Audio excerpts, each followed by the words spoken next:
মদের বোতল পান, অজুখানাতে মদের বোতল পান। রীতিমতো তারপর তিনি এখানকার যারা দায়িত্বশীল ছিলেন তাদেরকে বললেন যে যারা এখানে মদ্যপান করছে তাদের বিরুদ্ধে কঠোর ব্যবস্থা নিতে হবে, নইলে কিন্তু আমরা ছেড়ে কথা বলবো না। কি বলেছেন নওশাদ সিদ্দিকী, শোনাবো আপনাদের।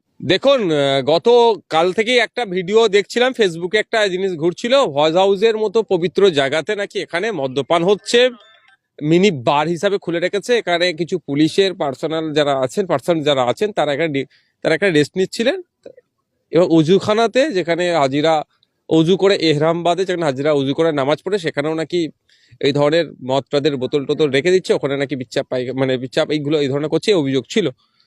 এটা শোনার পরে আমি আজকে আসছিলাম। আমি আসার আগে যখন আসছি এখানে শুনতে পেলাম, আমার আগে ভিজিট করে গিয়েছেন এখানে ডিসি আছেন, ডিসি স্যার, এসিপি ম্যাডাম ছিলেন তিনি ঘুরে গেছেন, লোকাল থানার যিনি আইসি স্যার আছেন বা আরো যারা আধিকারিকরা আছে তারা ঘুরে গিয়েছেন এবং এগুলোকে কড়াভাবে নিষেধ করে গিয়েছেন। বা এগুলো যারা করছেন ডিপার্টমেন্টাল ডিসিপ্লিনারি ইনকোয়ারি ধরতে শুরু হবে তাদের। আমি এসে জাস্ট ভিজিট করতে করতে দেখলাম যেখানে উজুখানা সেখানেও ডাস্টবিনের ভিতরে, ডাস্টবিনটা আমার কি মনে হলো, আমি খুলে দেখি আপনার একটা বড় মদের বোতল আছে। তো তারপরে এখানে যিনি দায়িত্বশীল ছিলেন অফিসার, তার সাথে কথা বললাম যে আমি টাইম দিয়েছিলাম যে 10 মিনিটের মধ্যে এ সুরাহা করতে হবে, না হলে কিন্তু এই বিষয়টা নিয়ে আমরা ছেড়ে কথা বলবো না। কারণ এটা পবিত্রতা আছে, প্রত্যেকে জায়গার একটা ডিসিপ্লিন আছে। আমি নিজে ইসকনে গিয়েছিলাম মায়াপুরে, যেখানে আমরা করেছিলাম একটা অফিসিয়াল ভিজিটে গিয়েছিলাম, সেখানে গিয়ে সুন্দর কিছু জিনিস আমার খুব ভালো লেগেছিল। ওই চত্বর এলাকাতে, একটা নির্দিষ্ট এলাকাতে মদ্যপান তো দূরের কথা, বিড়ি সিগারেট খেতে পারবে না, একটা নির্দিষ্ট নিয়ম নীতি আছে, পবিত্রতা আছে সব জায়গার আলাদা আলাদা। মানে এখানে একটা আলাদা পবিত্রতা আছে। কে মদ্যপান করবেন কে পারবেন না সেটাতে আমি কোনো বিতর্কে যাব না।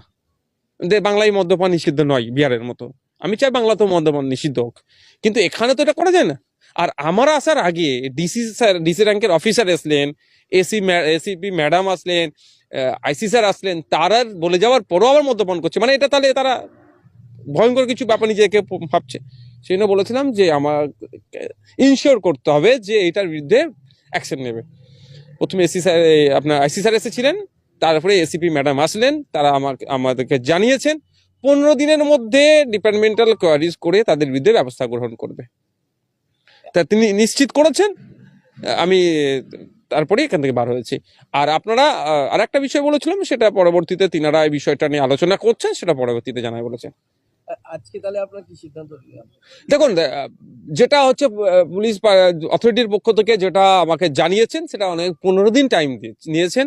15 দিনের মধ্যে এই বিষয়টা যারা এর সাথে যুক্ত, মানা করার পরেও যারা এখানে এই ধরনের ছাবলামি করলো, এর পবিত্রতা যারা নষ্ট করলো, তাদের বিরুদ্ধে ব্যবস্থা গ্রহণ করবে।